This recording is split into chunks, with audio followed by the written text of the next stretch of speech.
तो मैं पिछली क्लास में एक क्वेश्चन करा रहा था। तो मैंने बाद में चेक की थी वीडियो के एक पर्टिकुलर पॉइंट पे जाके वीडियो बंद हो गई थी रिकॉर्ड होना। तो मैं उस क्वेश्चन को वहीं से फिर कंटिन्यू करता हूँ।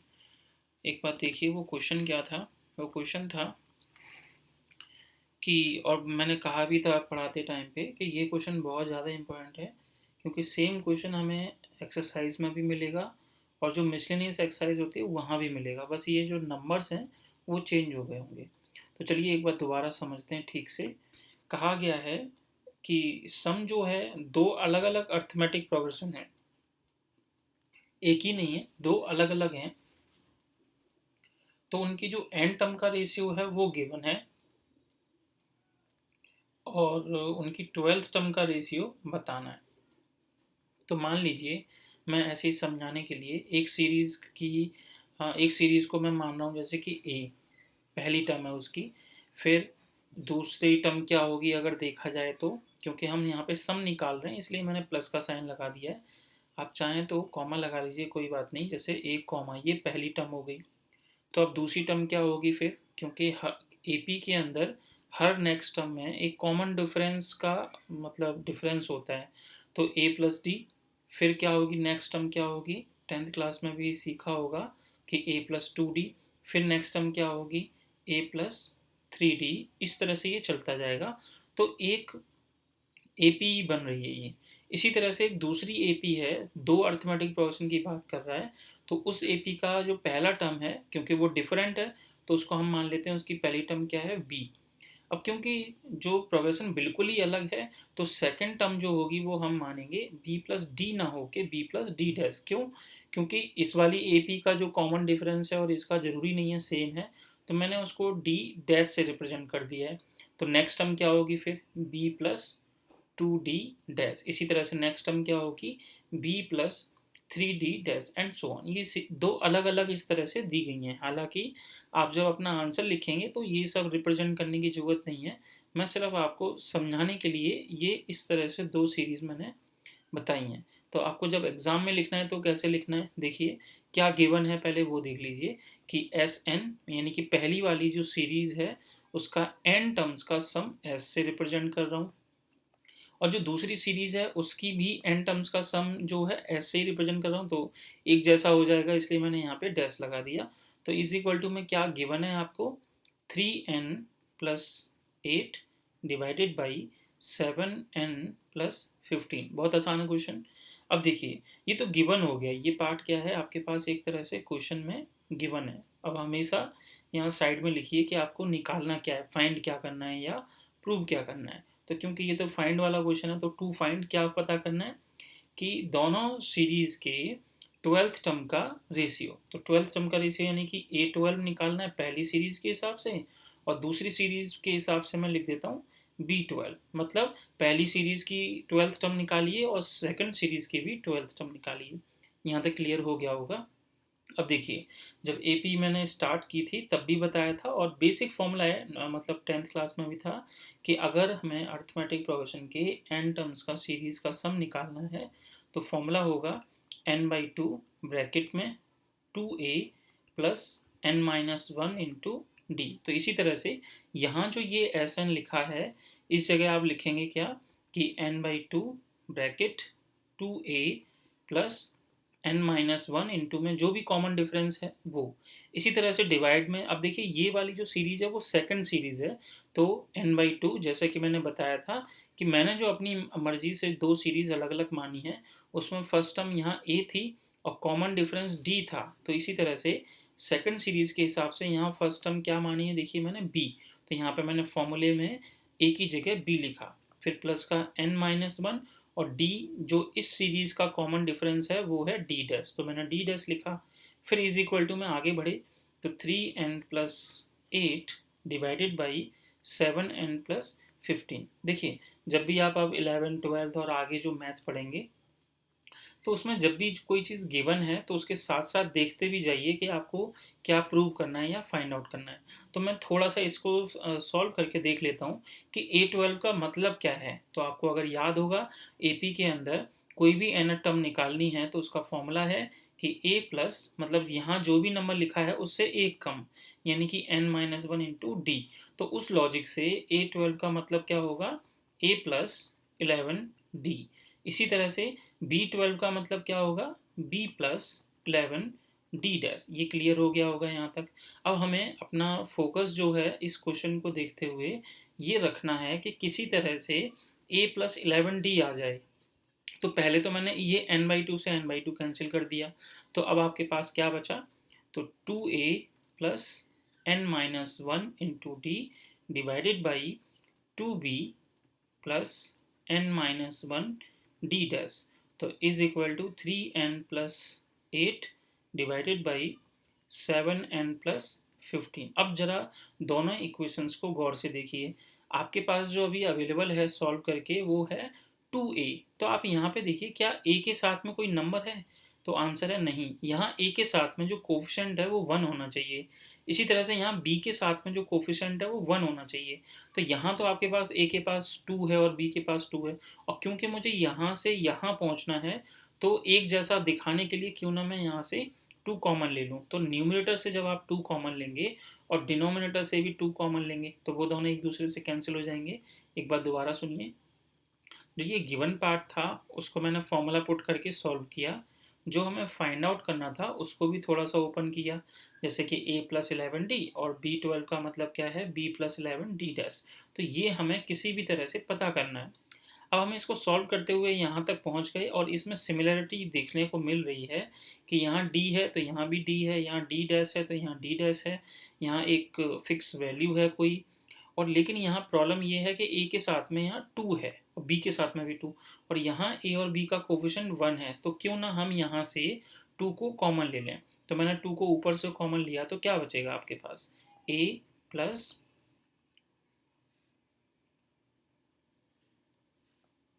तो a प्लस n-1 अपॉन 2, क्योंकि 2 मैंने कॉमन लिया है, और d।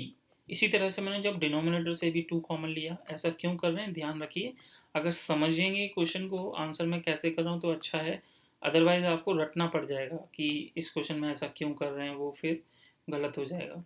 तो ये मेरे ख्याल से अब समझ आया होगा। और राइट हैंड साइड में तो हमने कोई चेंज किया ही नहीं है, तो 3n plus 8 divided by 7n plus 15। Obviously ये 2 से 2 कैंसिल हो जाएगा। अब आप देखिए क्या एक जैसा सिमिलरिटी है। अब मैं एक बार दोबारा से इसको कॉपी कर लेता हूँ नीचे, कि ताकि हमें पता रहे कि हम फाइंड आउट क्या करने जा रहे हैं। तो ये देखिए हमें ये पता करना है, तो अब कैसे करें, यहाँ से 2 से 2 कैंसिल हो गया, a की जगह a है, b की जगह b है, d की जगह d है और d डैश की जगह d डैश है। बस फर्क क्या है कि यहाँ जो नंबर फिक्स है वो है n-1 अपॉन 2, और यहाँ जो नंबर है फिक्स वो है 11। तो क्यों ना हम इन दोनों को इक्वल कर दें। तो हो सकता है कुछ स्टूडेंट को मतलब जो ठीक से नहीं पढ़ते हैं उनको ये रटना पड़ जाता है कि ये n-1 अपॉन 2 की जगह 11 पुट कर दो, लेकिन ऐसा क्यों पुट किया है, क्योंकि हम इसको सॉल्व करते हुए आए हैं और हमें यहाँ से यहाँ पहुँचना है। तो अगर हम कंपेयर करके देख लें या कैसे भी करके समझें, तो अगर यहाँ 11 है, यहाँ n-1 अपॉन 2 है, और क्योंकि हमें यहाँ से यहाँ पहुँचना है तो ये इक्वेशन बनती है। हम यहाँ से यहाँ तभी पहुँच सकते हैं जब n-1 अपॉन 2 को 11 पुट कर दें। तो इसको थोड़ा सा सॉल्व कर देते हैं कि एग्जैक्टली n आएगा क्या, तो ये आएगा 22 प्लस 1, यानी कि n की वैल्यू कितनी आ गई, 23। इसका मतलब इस इक्वेशन से हमें ये पता लग रहा है कि किसी भी तरह से अगर हम मतलब n की जगह 23 इस इक्वेशन में पुट कर दें तो यहाँ पहुँच जाएंगे, तो बस हमारा काम खत्म हो जाएगा। तो a की जगह क्या लिखा हमने, a प्लस, अब देखिए n-1 अपॉन 2 की जगह तो हमने माना ही 11 है, तो इस पूरे को 11 लिखिए,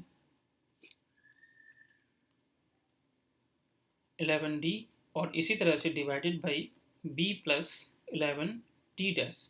अब जो हम ये चेंज कर रहे हैं वो तो पूरी इक्वेशन में कर रहे हैं, तो यहाँ भी क्या आएगा, 3 इंटू 23 प्लस 8 डिवाइडेड बाई, इसी तरह से नीचे डिनोमिनेटर में देखिए 7 इंटू 23 प्लस 15। बस अब देखिए ये जो a प्लस 11d है यही तो हमें चाहिए था, जो कि है a12, यानी कि फर्स्ट सीरीज की 12th टर्म।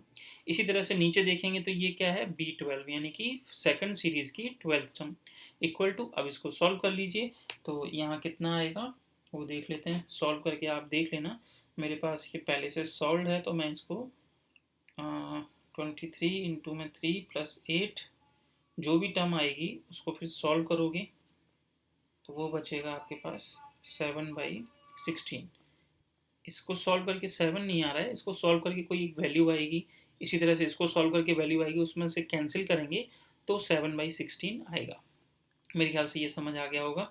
अब इस क्वेश्चन को एक बार दोबारा बता रहा हूँ, मैं बार बार इस क्वेश्चन पे फोकस बस इसी वजह से कर रहा हूँ क्योंकि ये 2-3 बार आपकी बुक में ही है, तो एग्जाम में आने के चांसेस थोड़े से बढ़ जाते हैं इस क्वेश्चन के। The sum of n terms of two different arithmetic progressions are so and so. Find the ratio of their 12th term. तो सबसे पहले मैंने बताया कि दो अर्थमेटिक प्रोग्रेशन हैं, इसलिए उनकी पहली टर्म और कॉमन डिफरेंस होना अलग अलग जरूरी है। तो मैंने यहाँ पे एक कोई भी सीरीज मानी अर्थमेटिक प्रोग्रेशन जो कि है a, जिसकी फर्स्ट टर्म है a, और फिर सेकंड टर्म क्या होगी a+d, a+2d and so on. Similarly मैंने सेकंड मानी। अब जो गिवन पार्ट है वो मैंने उनका रेशियो लिखा, वहाँ फॉर्मूला लिखाया सम का, फिर n/2 से n/2 कैंसिल किया, फिर जो हमें फाइंड आउट करना है उसको मैंने साइड में लिखा, तो हमें पता लगा कि a+11d चाहिए। तो क्यों ना मैं इसको जो हमारे पास आ रहा है उसमें मैं a को का कोफिशिएंट 1 करने के लिए 2 कॉमन ले लेता हूँ, तो आपके पास ये आ गया। और यहाँ 2 से 2 कैंसिल हो गया। इसके बाद फिर से कंपेयर करने की कोशिश की तो हमें पता लगा कि अगर हम n-1/2 को 11 पुट कर दें तो हम जो चाहते हैं वो हो जाएगा। तो n-1/2 की जगह 11 पुट किया, n की एक पर्टिकुलर वैल्यू आ गई, वापस इस इक्वेशन में पुट की तो a+11d आ गया। फिर इसको आप सॉल्व करेंगे तो जैसा कि मैंने अभी बताया था, इसको आप सॉल्व करके एक नंबर आएगा कोई पर्टिकुलर, इसी तरह से नीचे जब उन दोनों को आप कैंसिल करेंगे तब आएगा 7/16। तो काफ़ी अच्छा क्वेश्चन था ये। अब आगे बढ़ते हैं। नेक्स्ट क्वेश्चन क्या है देखिए। नेक्स्ट क्वेश्चन है हमारी एक्सरसाइज का एग्जाम्पल ही है अभी तो, कि the income of a person is 3 lakh in the first year. कोई भी एक पर्सन है, उसकी इनकम पहले साल में 3 लाख रुपए है। उसके बाद हर साल उसको 10,000 रुपए का इंक्रीमेंट हो रहा है, मतलब एक साल के बाद में, मतलब एक तरह से फर्स्ट ईयर इसका क्या है, ये फर्स्ट टर्म हो गई। अगर इसको आप एपी की तरह समझना चाहें तो ये क्वेश्चन कहना चाह रहा है कि कोई भी जो पर्सन जॉब कर रहा है तो उसकी पहले साल में क्या इनकम थी, 3 लाख। तो यहाँ पे मैंने लिखा 3 लाख। तो ये एक तरह से फर्स्ट टर्म हो गई, ठीक है। तो a is equal to 3 lakh. इसके बाद में हमने देखा कि उसके हर साल 10,000 रुपये इंक्रीज हो रहे हैं, तो इसका मतलब ये कॉमन डिफरेंस हो गया कि जो अगले साल उसको इनकम होगी वो कितने रुपए की होगी, 3,10,000। फिर उसके अगले साल क्या होगी, 3,20,000। तो इस तरह से हमें कॉमन डिफरेंस दिया गया है 10,000। अब पूछा गया है कि 19th ईयर के नेक्स्ट जो 19 ईयर हैं उसमें उसकी क्या मतलब इंक्रीज होता रहा है कब तक, 19 ईयर्स तक। तो find the total amount. Total amount का मतलब है हमें सम निकालना है। He received in 20 year. तो सिंपल सी चीज़ है, S20 पूछा गया है। बस इस क्वेश्चन को पढ़ के आपको पहचानना है कि ए क्या है, डी क्या है, और फाइंड आउट क्या करना है। तो बहुत इजी क्वेश्चन है वैसे तो S20 का फॉर्मूला क्या है हमें पता है। SN का फॉर्मूला क्या होता है, n/2 bracket 2a plus n-1 into D.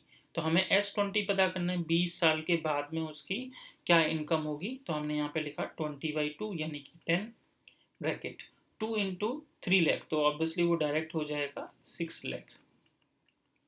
फिर n-1 यानी कि 19 इंटू डी। अब डी की वैल्यू क्या है देखिए, 10,000। तो ये आ गया आपके पास 10,000। अब बस इसको आपको सॉल्व करना है, तो फिर से क्योंकि मेरे पास कैलकुलेटर है तो मैं इसको सॉल्व कर ले रहा हूँ। बाकी आप जब खुद से ट्राई करें तो पहले इन दोनों का मल्टीप्लाई कीजिए, फिर जो आएगा उसमें 6 लाख को ऐड कीजिए, फिर जो आएगा उसमें 10 का मल्टीप्लाई। तो आंसर आएगा आपके पास 79 लाख। यानी कि जब वो हर साल, जब उसकी इनकम 3 लाख है और हर साल 10,000 रुपये इंक्रीमेंट होता रहे, तो 20 साल के एंड में उसके पास जो टोटल अमाउंट इकट्ठा हुआ होगा वो हो जाएगा 79 लाख। अब आते हैं, एक टॉपिक छोटा सा है, arithmetic progression, sorry arithmetic mean. तो अर्थमेटिक मीन का मतलब क्या है देखिए, सेम फिर से 10th क्लास का है ये भी टॉपिक। तो अर्थमेटिक मीन ये क्या होता है कि मीन में मतलब जितने नंबर होते हैं उनको ऐड करो और 2 का डिवाइड। तो हम यहाँ पे 2 नंबर लेके चल रहे हैं कि let A and B are 2 numbers. तो अगर ये दोनों अर्थमेटिक में हम पढ़ रहे हैं, अर्थमेटिक प्रोग्रेशन के उसमें, तो कोई भी 2 नंबर हैं तो इनका अर्थमेटिक मीन अगर आपको निकालना है तो इसको हम बोलते हैं शॉर्ट में ए एम। तो इक्वल टू में क्या कीजिए, डायरेक्टली दोनों को ऐड कीजिए और 2 का डिवाइड। तो ये आपको याद रखना है। चलिए अब सीधा आते हैं नेक्स्ट क्वेश्चन की ओर। क्या है नेक्स्ट क्वेश्चन? ये क्वेश्चन भी 10th क्लास में भी था और यहाँ भी पूछ लेते हैं कभी कभी। कहता है कि 3 एंड 24 ये फर्स्ट टर्म है और लास्ट टर्म है। कहता है कि इनके बीच में 6 नंबर और इस तरह से इंसर्ट करो कि वो एक एपी बन जाए, अर्थमेटिक प्रोग्रेशन बने। एक बार दोबारा सुनिए, जैसे ये 3 है और यहाँ 24 है, तो ऐसा तो है नहीं कि मैंने यहाँ 5 लिखा, फिर 7 लिखा, फिर 9 लिखा, फिर 11 लिखा, फिर 13 लिखा, मतलब दो दो के डिफरेंस पे। तो वो कह रहा है, तो उसके बाद में फिर 15 लिख दिया, फिर मान लो 17 लिख दिया। तो हमें नंबर सिर्फ 6 ही इंसर्ट करने हैं, जिसके अंदर ये पहली टर्म होनी चाहिए, ये लास्ट टर्म। तो ये आप अपनी मर्जी से कोई भी 1 2 3 4 5 6 नंबर ऐसे इंसर्ट नहीं कर सकते। आपको एक प्रॉपर एक अर्थमेटिक सीरीज बतानी पड़ेगी जिसमें पहली टर्म होनी चाहिए 3, लास्ट टर्म होनी चाहिए 24 और बीच में सिर्फ 6 ही नंबर आने चाहिए। तो चलिए देखते हैं कैसे करें। तो क्योंकि हमें पहले से तो पता नहीं है कि इसका कॉमन डिफरेंस क्या होगा, तो हमने इस सीरीज को ऐसे लिखा कि ये 3 क्या है जो क्वेश्चन में पहला नंबर है, 24 क्या है जो क्वेश्चन में लास्ट टर्म है, और जो इंसर्ट करने हैं नंबर उनको मैंने नाम दे दिया A1, A2, A3, A4, A5 और A6। तो देखिए ए तो यानी कि फर्स्ट टर्म तो 3 हो गई। अब जो लास्ट टर्म है वो कौन है, तो मैं उसको बी से रिप्रेजेंट कर रहा हूँ यहाँ पे, तो वो है 24। और एन की वैल्यू कितनी है, मतलब टोटल कितनी टर्म हो जाएंगी, देखिए दो तो पहले से ही थी 3 और 24, अब इसके अंदर आप 6 टर्म और इंसर्ट कर रहे हो, तो टोटल टर्म कितनी हो जाएंगी 8। तो एन की वैल्यू कितनी होगी 8। अब आपको पता होगा कि एक फॉर्मूला बताया था कि last term is equal to में A plus N minus one into D. तो एल की वैल्यू कितनी है 24, लास्ट टर्म जो है। ए की वैल्यू कितनी है 3, टोटल टर्म कितनी है 8, तो 8 माइनस वन यानी कि 7, और डी की वैल्यू कितनी है फाइंड आउट करनी है। तो 24 minus 3 that will be 21 is equal to 7 D. Solve करेंगे तो यहाँ से डी की वैल्यू कितनी आ गई 3।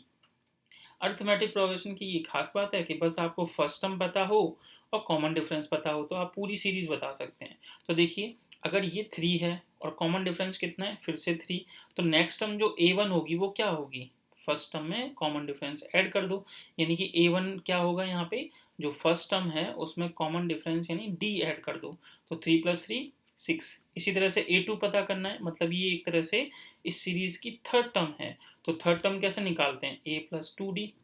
अब A3 निकालना है, A3 देखिए काउंट कीजिए ये कौन से नंबर पे है सीरीज, तो 1 2 3 4, तो यानी कि उसका फॉर्मूला क्या होगा A + 3D। अब A की वैल्यू भी पता है आपको, D की वैल्यू भी पता है, पुट कर दीजिए 12 आंसर आ गया। इसी तरह से A4 देखिए कौन से नंबर पे है, तो 1 2 3 4 5, इसलिए इसका फॉर्मूला क्या होगा A + 4D। क्यों, क्योंकि AN का फॉर्मूला क्या होता है A + n-1 इंटू डी, मतलब जो भी यहाँ नंबर लिखा है उससे एक कम। तो इसलिए हमने पहले देखा कि जो A4 है वो 5th नंबर पे है, इसलिए A + 4D। इसी तरह से आप A5 पता कर सकते हैं और A6। जब सारे नंबर आ जाएं तो आपने बता दिया कि 3 और 24 के अंदर ये नंबर इंसर्ट करने से जो रिजल्टिंग सीक्वेंस होगा वो एक AP माना जाएगा। ये क्वेश्चन क्लियर हो गया होगा। तो इसमें एग्जाम्पल इतने ही थे। अब आते हैं हम लोग अपनी एक्सरसाइज पे। तो मेरे ख्याल से ये समझ आ गया होगा। एग्जाम्पल 6 जो है काफ़ी इंपॉर्टेंट है, जो पिछली क्लास में अधूरा रह गया था, वीडियो एकदम से रिकॉर्ड होना बंद हो गई थी। चलिए अब आते हैं एग्जाम्पल्स, वो सॉरी एक्सरसाइज पे। क्या है एक्सरसाइज, देखिए 9.2। 9.2 के अंदर बहुत इजी क्वेश्चन है। देखिए पहला क्वेश्चन ही पढ़ते हैं हम। पहले क्वेश्चन में कहता है कि जितने भी ऑड इंटीजर्स हैं उनका सम पता कीजिए। कहाँ से कहाँ तक, 1 से लेके 2001 तक। तो ठीक है करते हैं। देखिए पहली टर्म क्या है A = 1। अब 1 के बाद कौन सा नंबर आएगा जो कि ऑड है, तो बहुत आसानी से आप पता कर सकते हैं, पहले 1 आएगा क्योंकि 1 तो गिवन ही है। तो नेक्स्ट ऑड नंबर क्या है? ऑब्वियसली 3। फिर नेक्स्ट ऑड नंबर क्या है? 5। फिर नेक्स्ट ऑड नंबर क्या है? 7। इस तरह से चलता जाएगा। और लास्ट में क्या है देखिए, 2001, जो कि अपने आप में एक ऑड नंबर है। तो इसका मतलब ये हुआ कि हमारी जो फर्स्ट टर्म है वो 1 है, कॉमन डिफरेंस क्या है? 2, और लास्ट टर्म क्या है? 2001। आप इसको an से दिखाइए या l से दिखाइए, कोई खास फर्क नहीं पड़ेगा। तो अब आपके पास फॉर्मूला क्या है? an equal to a plus n minus one into D. अच्छा, एक चीज़ देखिए, कुछ स्टूडेंट इस चीज़ में कंफ्यूज रहते हैं कि यहाँ पे जब सम पूछा गया है तो मैं an का फॉर्मूला क्यों लगा रहा हूँ। तो देखिए, सम का भी फॉर्मूला मैं लगाऊंगा। an क्यों लगा रहा हूँ वो बताता हूँ, रुकिए। पहले सम का फॉर्मूला लिखा, जैसे सपोज, तो क्या फॉर्मूला है? n/2 bracket 2a plus n minus one into D. तो आपके पास देखिए a अवेलेबल है और d अवेलेबल है, लेकिन n तो है ही नहीं। तो n हम पहले इस फॉर्मूले की मदद से निकालेंगे, उस n को यहाँ पुट करेंगे तो आपके पास सम आ जाएगा। मेरे ख्याल से क्लियर हो गया होगा कि मैं an का फॉर्मूला क्यों लगा रहा हूँ। तो ये जो 2001 है वो मैंने यहाँ लिखा, तो 2001 आ गया। इसके बाद में a की वैल्यू क्या है कि 1, फिर n माइनस वन, क्योंकि n मुझे पता नहीं है। n का मतलब है कि 1 से लेके 2001 तक टोटल कितनी टर्म है जो कि ऑड हैं, इसलिए मैंने ये फॉर्मूला लगाया था। तो d की वैल्यू कितनी है? 2। इसको सॉल्व कीजिए। पहले 1 को हमने इधर भेजा जो कि आएगा 2000, फिर इक्वल टू 2 ब्रैकेट में n माइनस वन, 2 का डिवाइड कीजिए 1000 n माइनस वन, सॉल्व किया तो n की वैल्यू आ चुकी है 1001। तो ये आपका आंसर है। अब आगे बढ़ते हैं। मैंने आपको बता ही दिया कि हमें सम का फॉर्मूले के लिए n की ज़रूरत थी। तो अब इस n की वैल्यू यहाँ पुट कीजिए, तो 1001 अपॉन 2 ब्रैकेट 2 इंटू, अब a की वैल्यू कितनी है? 1, फिर प्लस n माइनस वन। अब n माइनस वन कितना हो जाएगा? 1001 है, उसमें से 1 माइनस कर देंगे तो 1000 आएगा। फिर इनटू में d, तो d की वैल्यू कितनी है? 2। इसको आप अपने आप सॉल्व कीजिए, मतलब कैलकुलेशन करके। मैं डायरेक्ट आंसर लिख रहा हूँ, तो इसका मतलब सॉल्व करने के बाद में जो डायरेक्ट आंसर है वो है 1002021। तो ये उस AP का टोटल सम है। 1 से लेके 2001 तक के सारे ऑड इंटीजर्स का सम जो है वो ये है। बहुत इजी क्वेश्चन था। चलिए अगला क्वेश्चन करते हैं।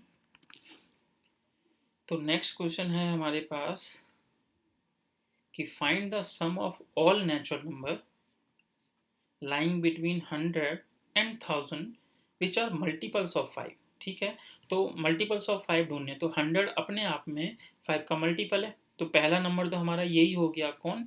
100। फिर कौन होगा इसके बाद में? कौन सा ऐसा नंबर है जो 5 का मल्टीपल है? तो ऑब्वियसली 105। फिर कौन सा नंबर है जो 5 का मल्टीपल है? तो 110। फिर कौन सा नंबर है? तो 115 एंड सो ऑन, ऐसे चलता जाएगा। अब चेक कर लीजिए कि क्या 1000 भी 5 का मल्टीपल है। अगर हाँ तो लिख दीजिए, नहीं है तो आपको ढूंढना पड़ेगा कि 1000 से नीचे ऐसा कौन सा नंबर है जो 5 का मल्टीपल है। क्योंकि 1000 अपने आप में 5 का मल्टीपल है, तो मैंने यहाँ पे क्या मेंशन कर दिया? 1000। अब ये क्वेश्चन बिल्कुल ऊपर वाले क्वेश्चन की तरह बन गया। देखिए कैसे, यहाँ फर्स्ट टर्म क्या है? 100, डी क्या है? कॉमन डिफरेंस 5, लास्ट टर्म क्या है? 1000, और यहाँ पे भी हमें सम पता करना है। तो पहले हम कौन सा फॉर्मूला लगाएंगे? A N equal to A plus N minus one into D. A N की वैल्यू क्या है? 1000। ए की वैल्यू क्या है? 100। N minus one as it is, क्योंकि एन हमें मालूम नहीं है।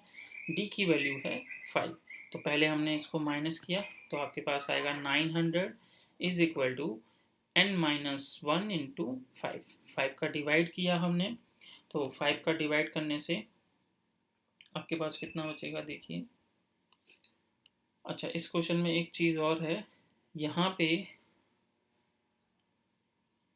ये वर्ड यूज़ किया गया था फ्रॉम, मतलब ये 1 और 2001 हमें इंक्लूड करना था, तो हमने यहाँ पे 1 और 2001 को इंक्लूड किया है।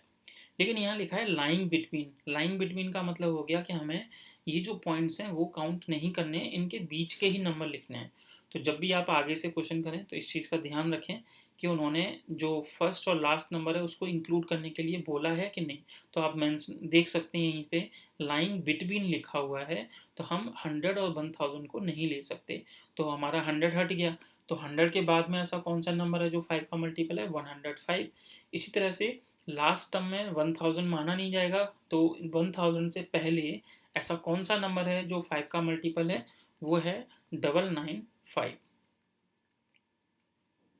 इसके बाद में इस ए की वैल्यू हमने कितनी लिखी? ऑब्वियसली 105 हो जाएगी हमारी, और जो लास्ट टर्म है वो क्या हो जाएगी? 995। तो हमने यहाँ लिखा 995। आगे बढ़ते हैं, तो ये 995, फिर ये 995 यहाँ भी मेंशन किया, और 100 की जगह 105। अब जब आप 995 में से 105 माइनस करेंगे तो कितना आएगा? 890।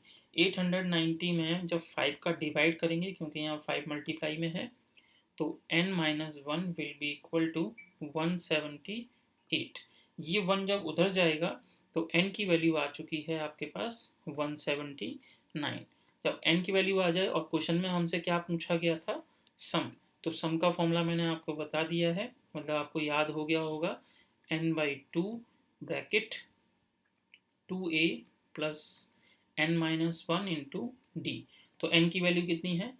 179/2 ब्रैकेट 2 इंटू ए की वैल्यू देखिए 105 प्लस n माइनस वन, तो n माइनस वन अगेन हो जाएगा 178 इंटू डी की वैल्यू कितनी थी? 5। सारी वैल्यू मैंने पुट कर दी हैं, तो बस इसको आपको सॉल्व करना है। मैं डायरेक्ट मेंशन कर रहा हूँ। इसको सॉल्व करने के बाद में जो आंसर आएगा वो है 98450। मतलब ये आपका उन सारी टर्म्स का सम है जो 100 और 1000 के बीच में है और 5 का मल्टीपल है। चलिए अब नेक्स्ट क्वेश्चन देखते हैं। नेक्स्ट क्वेश्चन है कि एक कोई एपी है। थोड़ा ध्यान से देखिए क्वेश्चन के अंदर, क्योंकि अब धीरे धीरे क्वेश्चन का लेवल बढ़ रहा है, तो आपको क्वेश्चन पढ़ के समझना पड़ेगा कि फर्स्ट टर्म कौन सी है, सेकंड टर्म कौन सी है, और मतलब जो भी डिमांड की गई है क्वेश्चन के अंदर। तो क्वेश्चन को पढ़ते हैं। In an AP the first term is 2, so a is 2। The sum of first 5 terms is 1/4 of the next 5 terms. बहुत अच्छा क्वेश्चन है। देखिए समझिए कि आपके पास कह रहा है कि फर्स्ट 5 टर्म्स निकालो। तो हमने यहाँ पे फर्स्ट 5 टर्म्स मतलब कौन सी होंगी? आप देखिए, ये है a1, तो नेक्स्ट क्या होगी? a2, फिर नेक्स्ट क्या होगी? a3, फिर नेक्स्ट क्या होगी? a4, नेक्स्ट क्या होगी? a5। तो ये फर्स्ट 5 टर्म्स होगी। फिर कह रहा है नेक्स्ट 5 टर्म्स, तो नेक्स्ट 5 टर्म्स क्या होंगी? a6, a7, a8, a9, a10। तो देखिए ये नेक्स्ट 5 टर्म्स हो गई। कहता है कि अगर मैं इन सब का सम करूं, sum of first 5 terms will be equal to 1/4 of the next 5 terms. इसका मतलब ये सम की बात कर रहा है। तो मैंने यहाँ पे क्या लिखा? a1 plus a2 plus a3 plus a4 plus a5। तो इन सारी टर्म्स का sum is equal to next 5 terms, यानी कि a6, a7, a8, a9 plus a10 and divided by obviously 4। मेरे ख्याल से ये क्लियर हो गया होगा कैसे लिखा है। और ये हमारे वो क्या है? सीरीज है। तो मैंने इसके सामने लिख देता हूँ सीरीज। अब इस सीरीज में फर्स्ट 5 टर्म्स का sum is equal to 1/4 of the next 5 terms, a6, a7, a8, ये लिखा। अब देखते हैं हमें प्रूव क्या करना है, या टू फाइंड या टू शो, जो भी है। तो फाइंड 20th टर्म निकालनी है। अगर वो 20th टर्म क्या आ जाए? -112, तो हम एक तरह से अपना जो पार्ट प्रूव करना है वो हो जाएगा। तो यहाँ पे ठीक बढ़ रहेगा टू शो। चलिए, तो A20 निकालना है। तो मैंने आपसे पहले भी कहा था, अर्थमेटिक प्रोग्रेशन के अंदर मेन चीज़ें रहती हैं फर्स्ट टर्म और कॉमन डिफरेंस, और मतलब n तो होता ही है, तो n तो यहाँ गिवन ही है, तो फर्स्ट टर्म और d आ जाए किसी तरह से भी। फर्स्ट टर्म ये दे रखी है, तो अब हमारे पास डिमांड किसकी है? कॉमन डिफरेंस यानी डी की। चलिए करते हैं, कैसे करें। तो A1 का मतलब क्या होता है, फर्स्ट टर्म, तो फर्स्ट टर्म तो A ही होती है। A2 का मतलब क्या होता है, सेकंड टर्म, तो उसको हम क्या लिखेंगे, A प्लस डी। फिर A3 को क्या लिखेंगे, A प्लस 2D। फिर A4 को क्या लिखेंगे, A प्लस 3D। A5 को क्या लिखेंगे, A प्लस 4D। अगर समझ नहीं आ रहा है कि ये मैंने कैसे लिखा है तो बहुत ईजी है। ए एन का फॉर्मूला क्या बताया मैंने, A plus N minus one into D. मतलब यहाँ जो भी n लिखा है उससे a कम कर दो। तो यहाँ पे अगर A2 है तो A प्लस डी, A3 है तो A प्लस 2D, A4 है तो A प्लस 3D, A5 है तो A प्लस 4D। क्लियर हो गया होगा। अब इसी तरह से A6 देखिए, तो ये होगा A प्लस 5D।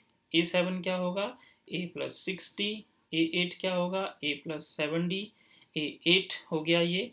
A9 क्या होगा, A प्लस 8D। A10 क्या होगा, A प्लस 9D। And all are divided by 4। तो अब देख लीजिए यहाँ A काउंट कर लीजिए, तो 1 2 3 4 5, इसका मतलब 5A। मतलब लाइक टर्म्स को सॉल्व कर लीजिए। 1D 2D यानी कि 3D, 3D और 3D 6D प्लस 4D कितना हो गया, 10D। इसी तरह से राइट हैंड साइड में 1 2 3 4 5, तो 5A plus 5 plus 6 plus 11, 11 plus 7 18, 18 plus 8 26 plus 9 35D divided by 4। Cross multiply कीजिए, तो 20A plus 40D equal to 5A plus 35D। अब ये जो 5A है इधर आएगा तो 15A इक्वल टू 40D। जब उधर जाएगा आपके पास तो कितना बचेगा, कहीं गड़बड़ तो नहीं है, देखिए एक बार चेक कर लेते हैं कैलकुलेशन। 15A इक्वल टू, ठीक है, माइनस का 5D। अब देखिए क्वेश्चन में ही कहा गया था फर्स्ट टर्म इज 2, तो हमने इस A की जगह 2 पुट किया तो ये हो जाएगा 30। मैं लिख देता हूँ since A is equal to 2। अब यहाँ देख लीजिए माइनस 5D, तो D की वैल्यू क्या आ गई आपके पास, -6। अब आते हैं जो हमें पता करना था, या शो करना था, वो था कि 20th टर्म। तो 20th टर्म हमें फाइंड आउट करनी थी, तो LHS लिख देता हूँ जो हमें प्रूव करना था कि A20। तो A20 का फॉर्मूला क्या होगा, A प्लस 19D। ए की वैल्यू क्या है 2, 19 एज इट इज, और डी की वैल्यू अभी अभी हमने निकाली है जो कि है -6। तो आपके पास क्या आ गया, 2 प्लस -114। सॉल्व करेंगे तो A20 आपके पास क्या आ गया, -112। तो यही हमें प्रूव करना था। ये देखिए 20th टर्म। चलिए अगली क्वेश्चन देखते हैं। नेक्स्ट क्वेश्चन है हमारे पास, how many terms in this AP needed to give the sum is -25। मतलब देखिए A की वैल्यू कितनी है, -6।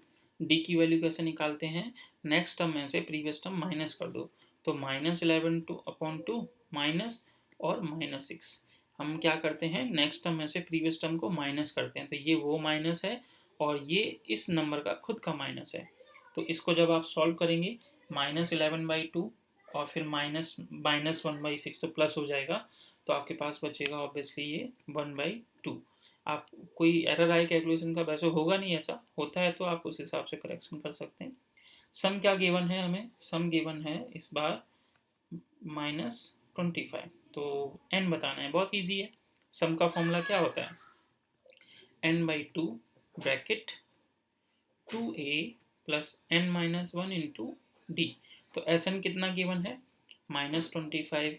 n हमें फाइंड आउट करना है, A की वैल्यू है -6, आप यहाँ पुट करेंगे तो -12।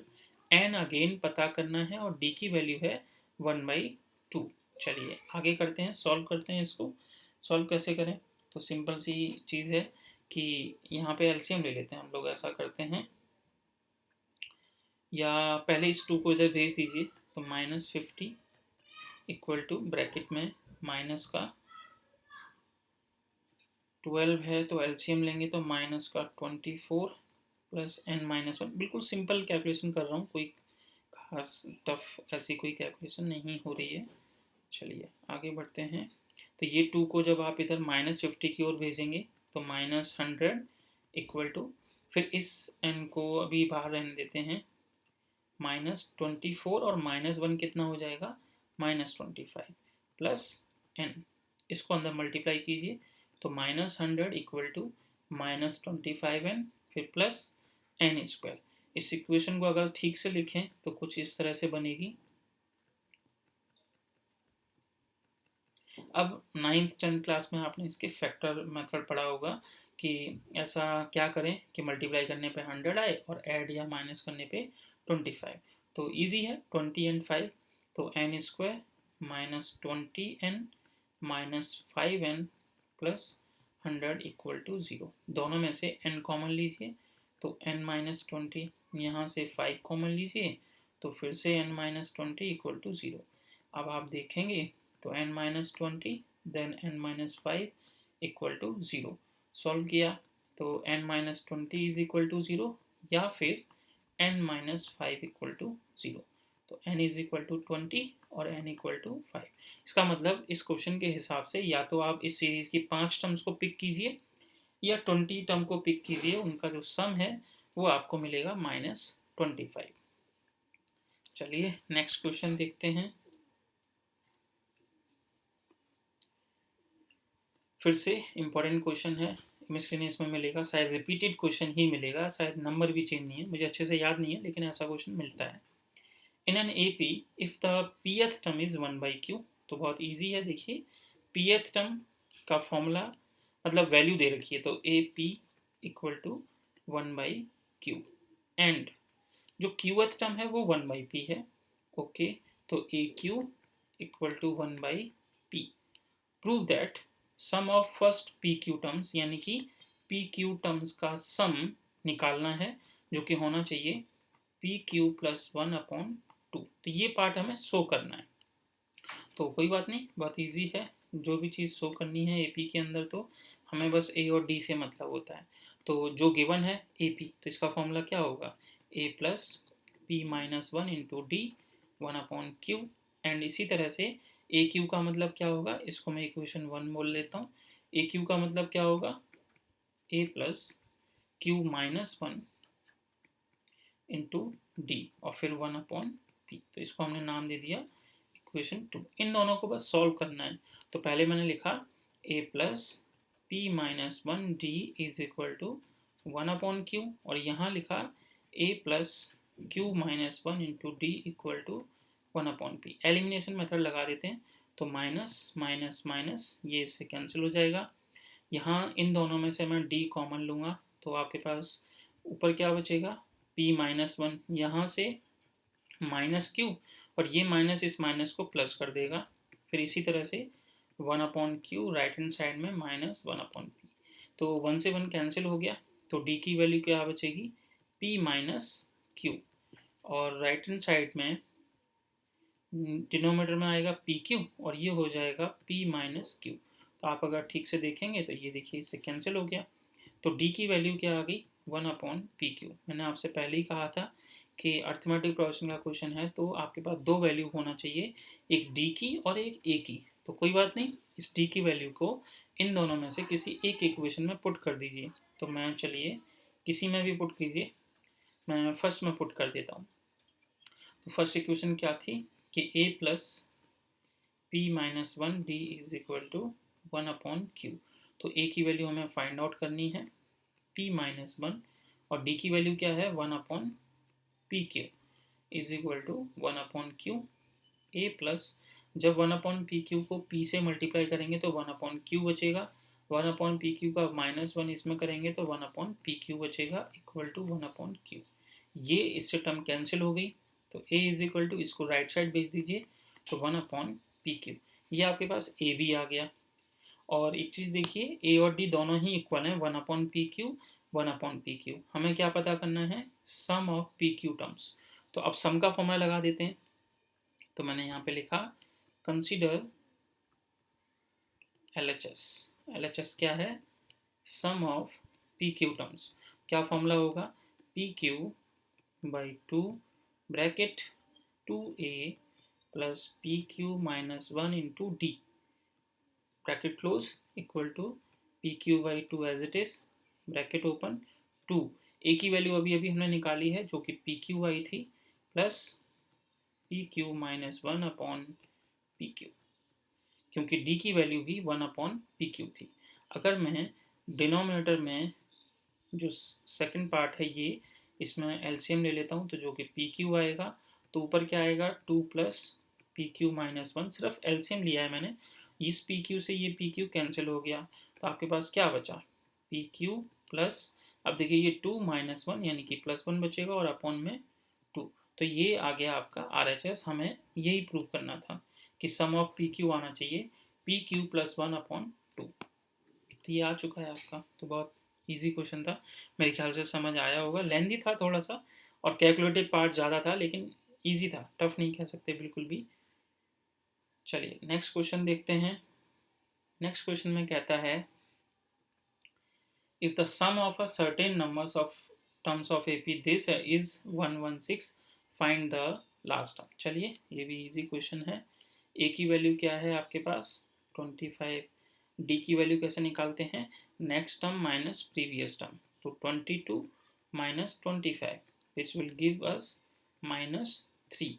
अब जो इनका सम है ना वो गिवन है 116, यानी कि S N is equal to 116। क्या पता करना है टू फाइंड ए एन, या फिर कह सकते हैं लास्ट टर्म, एल भी लिख सकते हो, एक ही बात है।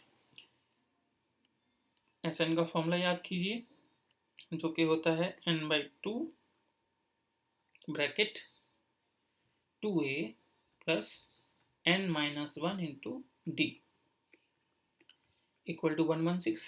एन हमें फाइंड आउट करना है पहले तो 2a यानी कि 50, कैसे, क्योंकि a की वैल्यू 25 है plus N minus 1 as it is, D की वैल्यू क्या है -3। चलिए सॉल्व करते हैं, तो n by 2 as it is, 50 भी एज इट इज, इस -3 का मल्टीप्लाई n के साथ किया तो माइनस का 3n, -3 का 1 के साथ किया तो प्लस का 3 इज इक्वल टू 116। अब सॉल्व करते हैं इसको थोड़ा सा, तो ये जो 2 है राइट साइड में भेज देते हैं और n एज इट इज लिखा, 50 प्लस 3 कितना हो जाएगा आपके पास 53 माइनस 3n, और 116 है और इनटू में आप 2 करेंगे जो कि आ जाएगा 232। इस n को मल्टीप्लाई कीजिए तो 53n minus 3n square equal to 232। सब चीज़ों को एक साइड ले जाते हैं तो 3n square minus 53n plus 232 equal to 0। अब इसमें देखिए फैक्टर करने तो मिडिल टर्म, मतलब कई तरीके हैं इसको फैक्टर करने के, तो मैं तो वही मिडिल टर्म जो प्रोसेस है स्प्लिटिंग वाला उसी से कर रहा हूँ, तो वो मिलेगा हमें 24 और 29। अगर फिर भी आप उतना ना सोच पाएँ तो जो डिस्क्रिमिनेंट वाला मेथड था वो लगा सकते हैं। तो मैंने यहाँ पे क्या लिखा 3n square minus 29n minus 24n, क्योंकि इन दोनों का मल्टीप्लाई करने पे वही आता है जो 3 और इंटू, और इनको सॉल्व करने पे कितना आ रहा है 53 प्लस का 232 इक्वल टू, फैक्टराइजेशन मेथड लगाया, कोई बड़ी चीज़ नहीं है। यहाँ से मैंने 3n कॉमन लिया, ऐसा करते हैं इसको इधर लिख देते हैं और इसको इधर 24n माइनस 29n, हालांकि खास फर्क नहीं पड़ेगा, यहाँ कॉमन लेना इजी हो रहा था इसलिए मैंने ऐसा किया है। तो n माइनस 8 और इनमें से क्या कॉमन लेंगे ऑब्वियसली 29, तो आपके पास फिर से n माइनस 8 इक्वल टू 0, तो एक ब्रैकेट में n माइनस 8, एक में 3n माइनस 29 इक्वल टू 0, तो either n minus 8 equal to 0 और 3n माइनस 29 इक्वल टू 0। यहाँ से n की वैल्यू 8 आ रही है, यहाँ से 3n is equal to 29, that will n is equal to 29 by 3। अब देखिए जो हम ये सब चीज़ें पढ़ रहे हैं वो क्या है नेचुरल नंबर होना चाहिए एकदम, मतलब जो सम दिया होगा वो 10 टर्म का होगा, 5 का होगा, 3 का होगा, 100 का होगा, एक नेचुरल नंबर होना चाहिए। लेकिन ये क्या आएगा 29/3, ये डिविजिबल नहीं है, तो ये एक होल नंबर नहीं मिल रहा है आपको कोई भी, या नेचुरल नंबर नहीं मिल रहा है। इट मीन्स कि इट इज़ नॉट पॉसिबल, क्योंकि n जो है वो हमेशा कैसा होना चाहिए, एक नेचुरल नंबर। तो since n is a natural number, तो जो ये n है वो नेचुरल नंबर में बिलोंग नहीं कर रहा है इस वजह से। तो ये हो गया। इसके बाद में तो कौन सी वैल्यू पॉसिबल है, n इक्वल टू 8। तो हमसे पूछा गया था लास्ट टर्म, तो फॉर्मूला क्या है ए एन का, A N is equal to A plus N minus one into D. A की वैल्यू क्या थी 25, एन की वैल्यू क्या है 8, 8 माइनस वन विल बी 7, और इंटू डी की वैल्यू क्या थी -3। तो ये आ गया आपके पास 25 माइनस 21 दैट इज 4। तो ये आपका आंसर है। नेक्स्ट क्वेश्चन की ओर चलते हैं। सोचा है मैंने कि 10 क्वेश्चन कर लेते हैं, फिर आगे की क्वेश्चन, शायद इस एक्सरसाइज में 18 क्वेश्चन हैं, तो नेक्स्ट जो 8 क्वेश्चन होंगे वो हम लोग नेक्स्ट एक्सरसाइज में करें, नेक्स्ट क्लास में करेंगे। इस क्वेश्चन में कहता है कि एन टर्म्स का सम बताइए अगर उसकी kth टर्म 5k+1 है। तो ये कुछ कुछ क्वेश्चन ये पहली एक्सरसाइज की तरह है। देखिए kth टर्म कितनी दी है आपको 5k+1, तो हम इसकी मदद से पहले 2-3 टर्म्स निकाल लेते हैं। जैसे मैंने a1 निकालना है, तो k की जगह 1 पुट कर दो, तो 5 इंटू 1 5 प्लस 1 6। इसी तरह से सेकेंड टर्म निकाल लो, तो k की जगह 2 पुट कीजिए, तो जब आप यहाँ 2 पुट करेंगे तो 10 प्लस 1, 10 प्लस 1 कितना हो जाएगा 11। इसी तरह से एक टर्म और पता कर लेते हैं, जैसे k की जगह 3 पुट करके 5 इंटू 3 15, 15 प्लस 1 16। तो 3 टर्म काफ़ी होती हैं वैसे तो पहली टर्म है 6, फिर 11, फिर 16 एंड सो ऑन। तो यहाँ से हमें मालूम पड़ गया कि इस सीरीज़ की जो फर्स्ट टर्म है वो है 6, इसका जो कॉमन डिफरेंस है वो कितना होगा 11 माइनस 6 यानी कि 5। अब सिंपल है, हमसे एन टर्म्स का सम पूछा है, तो S N equal to n/2 bracket 2a plus n minus one into D. तो n की वैल्यू क्या है आपके पास n एज इट इज़, क्योंकि हमें n गिवन नहीं है, हमारा answer in terms of n ही आएगा। a की वैल्यू 6 है तो ये 12 हो गया, n minus one obviously again n minus one as it is, और d की वैल्यू 5। थोड़ा सा सॉल्व कर लेते हैं, वही हमारा आंसर है। तो n/2 bracket 12 plus 5n minus 5, तो is equal to n/2 bracket 5n plus 7। तो ये आपके पास Sn जो है आ चुका है। इस सीरीज का जो सम होगा वो इन टर्म्स ऑफ n ही आएगा, तो हमारा आंसर है n/2 ब्रैकेट में 5n प्लस 7। चलिए नेक्स्ट क्वेश्चन करते हैं। नेक्स्ट क्वेश्चन है, if the sum of n terms of an AP is this, okay, find the common difference. ठीक है, तो इस बार हमें सम दिया गया है पहले से, तो सम क्या है एस एन इक्वल टू, ये इंपॉर्टेंट क्वेश्चन है थोड़ा सा अच्छा है। सम गिवन दिया गया है P N plus Q N square.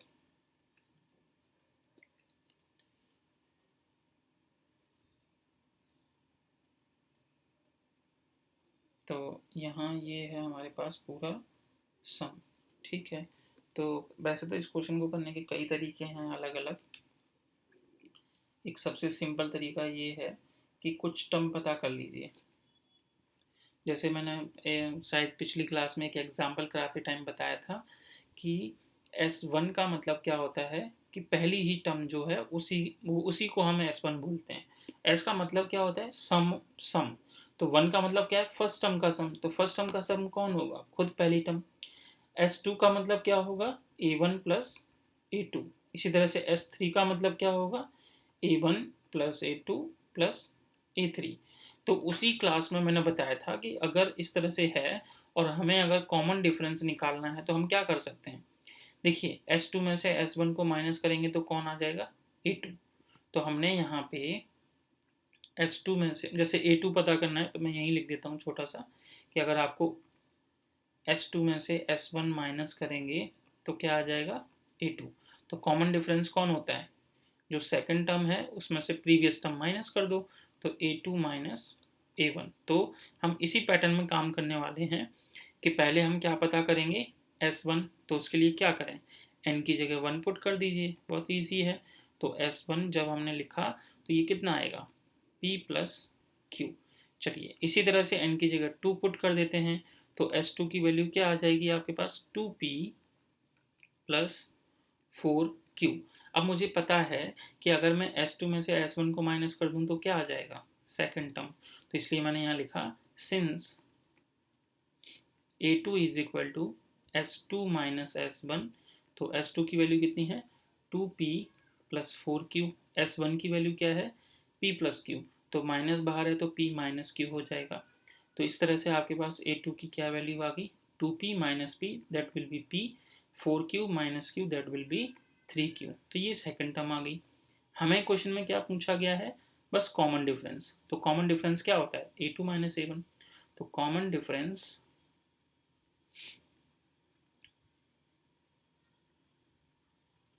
D is equal to A2 minus A1।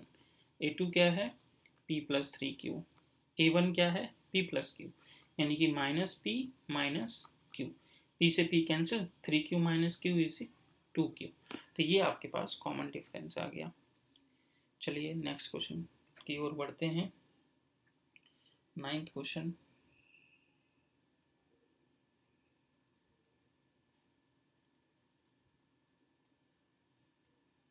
Ninth question को वही है जो आज हमने अपनी क्लास की स्टार्ट जिस क्वेश्चन से की थी, वही क्वेश्चन है सेम।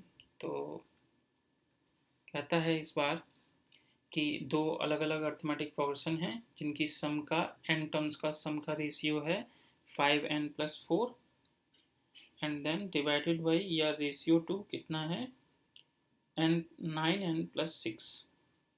तो हमने यहाँ पे लिखा कि गिवन जो है हमें वो है Sn divided by Sn dash is equal to 5n plus 4 divided by 9n plus 6। क्या पता करना है, इनकी 18th टर्म का रेशियो। तो 18th टर्म यानी कि A18 निकालना है। अगर पहली सीरीज है तो सेकंड सीरीज की फर्स्ट टर्म को मैं B मान रहा हूँ तो B18 निकालना है। बिल्कुल जो आज की क्लास का पहला एग्जाम्पल था सेम ही है वही, तो बस वैल्यूज चेंज हैं। तो Sn का फॉर्मूला क्या होता है, मैंने कैसे सिखाया था कि n/2 bracket 2a plus n minus 1 into D. इसी तरह से डिनोमिनेटर में n/2 ब्रैकेट में 2a plus n minus 1 into D dash. क्यों, क्योंकि इस बार ये जो सेकंड सीरीज है तो मैं यहाँ 2a ना लिख के 2b लिखूँगा। इसी तरह से राइट हैंड साइड में 5n plus 4 divided by 9n plus 6। अब थोड़ा सा नज़र इधर देखते हैं कि जो हमें फाइंड आउट करना है A18, तो इसका फॉर्मूला होता है A प्लस 17D, B18 यानी कि B प्लस 17D। तो n/2 से n/2 कैंसिल हो जाएगा। कैंसिल होने के बाद जैसा कि मैंने बताया था कि थोड़ा सा फोकस उस पर रखिए जो आपको फाइंड आउट करना है। तो यहाँ A और B का कोफिशेंट 1 1 है, तो यहाँ A और B का कोफिशेंट 2 2 है, तो 2 कॉमन ले लिया मैंने। पहले तो n/2 से n/2 कैंसिल हो गया, फिर जो 2 कॉमन ले लिया तो अंदर बचेगा A plus n minus 1 upon 2 into D divided by, यहाँ से भी जो 2 कॉमन लिया वो ऊपर से कैंसिल हो जाएगा, तो B plus n minus 1 upon 2 d dash is equal to 5n plus 4 divided by 9n plus 6। अब देखिए ये टर्म और ये बिल्कुल एक जैसी हो जाएगी अगर हम क्या पुट कर दें n माइनस 1 अपॉन 2 की जगह 17। आप देख सकते हैं दोनों में यहाँ 17 है d का कोफिशेंट, यहाँ d का कोफिशेंट ये है, तो क्रॉस मल्टीप्लाई कीजिए तो n माइनस 1 इक्वल टू 34, तो n इक्वल टू 35। तो इस तरह से आपके पास n की वैल्यू आ गई 35। ये वैल्यू को दोबारा वापस यहाँ पुट कर दीजिए, तो a की जगह a n माइनस 1 अपॉन 2 तो है ही 17, तो इस पूरे की जगह 17d। इसी तरह से डिनोमिनेटर में क्या आएगा, b plus 17d is equal to, अब ये कितना है 5 इंटू 35, तो 5 इंटू 35 फिर प्लस का 4, तो जब आप उसको सॉल्व करेंगे तो वो आएगा 175 प्लस 4। इसी तरह से डिनोमिनेटर में जब कितना है आपके पास 9 इंटू 35, तो वो आएगा 315 प्लस 6 इक्वल टू, इसको ऐड करके सॉल्व करेंगे तो जो रेशियो मिलेगा मतलब 179 डिवाइडेड बाई 321। तो a प्लस 17d कौन था आपके पास, a18 जो फाइंड आउट करना था रेशियो, और b प्लस 17d यानी कि b18। तो ये आपका आंसर आ गया। अभी थोड़ा इजी लगा होगा क्योंकि जब मैं ये एग्जाम्पल करा रहा था तब मैं थोड़ा डिटेल में बताया था। चलिए अब आज की क्लास का लास्ट क्वेश्चन करते हैं, काफ़ी बड़ी क्लास हो गई है, और कल की क्लास में हम लोग जो आगे के 8 क्वेश्चन हैं उनको देखेंगे। तो चलिए देखते हैं इस क्वेश्चन में क्या कह रहे हैं कि sum of first P terms of an A P is equal to sum of first Q terms. ठीक है, तो यहाँ कहा गया है कि फर्स्ट पी टर्म्स का sum is equal to first Q terms का सम, ये हमें गिवन है पहले से। तो अब वो कह रहा है इस क्वेश्चन में ही सिंपली कि p प्लस क्यू टर्म्स का सम बताना है, मतलब s of p plus Q का। बहुत फेमस क्वेश्चन है, जो कंपटीशन एग्जाम वगैरह होते हैं उसमें आता है। तो इसका आंसर 0 ही होता है, हालांकि मुझे याद है इसलिए मैंने 0 लिख दिया है। मैं क्वेश्चन मार्क लगा देता हूँ और फिर इसको सॉल्व करते हैं। तो देखिए एस पी का ये गिवन है आपको, तो एस पी का फॉर्मूला क्या है, p/2 bracket 2a plus p minus 1 into D. इसी तरह से एस क्यू का फॉर्मूला क्या होगा, q/2 2a plus q minus 1 into D. ये 2 से 2 कैंसिल हो गया, तो आपके पास क्या बचेगा, उसको लिखते चलिए। आप यहाँ से या तो a की वैल्यू निकाल लीजिए या d की। तो पहले तो मैंने ये 2 से 2 कैंसिल किया और इस p को अंदर मल्टीप्लाई किया, तो आपके पास आएगा 2ab प्लस, फिर इस p को इसके साथ भेजिए तो p square minus p into D. इसी तरह से इस q को इधर भेज दिए तो 2aq plus Q square minus Q into D. अब यहाँ जो 2ap है, यहाँ 2aq है, इसको आप लेफ्ट साइड में ले आइए तो 2ap minus 2aq will be equal to q square minus q bracket में डी।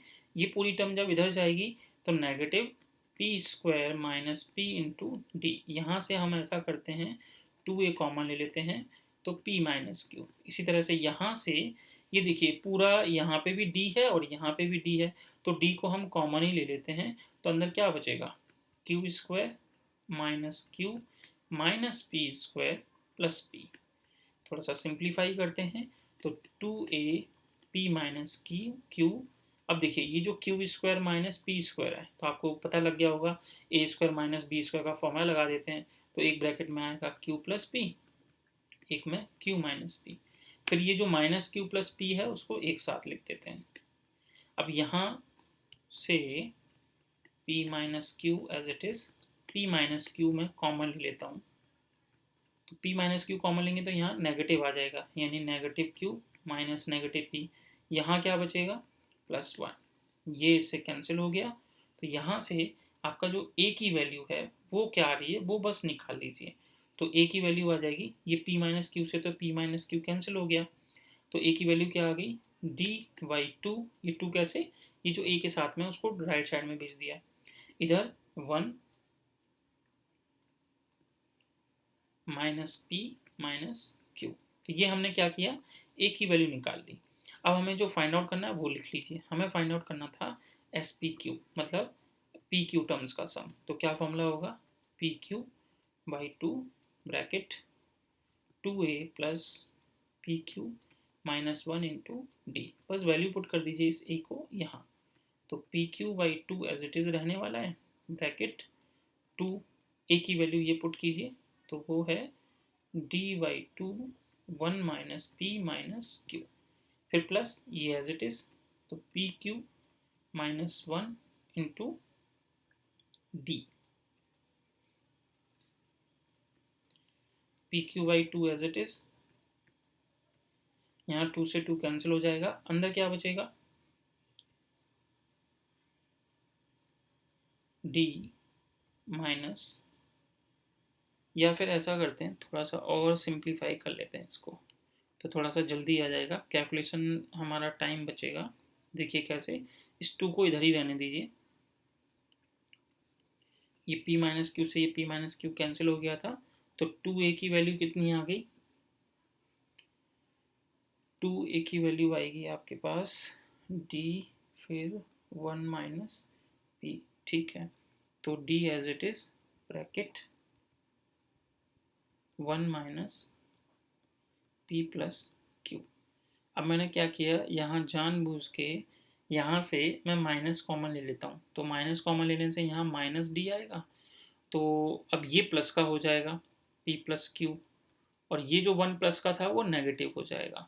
अब ये 2a की डायरेक्ट वैल्यू मैं यहाँ पुट कर सकता हूँ, तो अब देखना कितना ईजी हो गया क्वेश्चन। मैंने क्या बताया 2a, तो 2a की ये डायरेक्ट वैल्यू यहाँ पुट कर दीजिए, क्या है वो डायरेक्ट वैल्यू कि माइनस डी, कहीं छोटी सी गड़बड़ हो रही है, अच्छा ये p प्लस क्यू लिखा था कि p प्लस क्यू टर्म्स का सम निकालिए, मैं वही सोचूंगी ये आंसर क्यों नहीं आ रहा, तो यहाँ पे p प्लस क्यू टर्म्स हैं ये, तो p प्लस क्यू पहले भी आ जाता जो मैंने मिटा दिया था क्योंकि ये पी क्यू प्रॉब्लम कर रहा था, p प्लस क्यू टर्म्स का पूछा गया था, तो 2a की डायरेक्ट वैल्यू ये है, क्या है माइनस डी ब्रैकेट में p प्लस क्यू माइनस 1, फिर प्लस का ये क्या है p plus Q minus 1 into D. ये देखिए ये टर्म और ये टर्म सेम है, ये पॉजिटिव टर्म के साथ में ये नेगेटिव, तो ये इससे कैंसिल हो जाएगा पूरा, तो 0 इक्वल टू 0।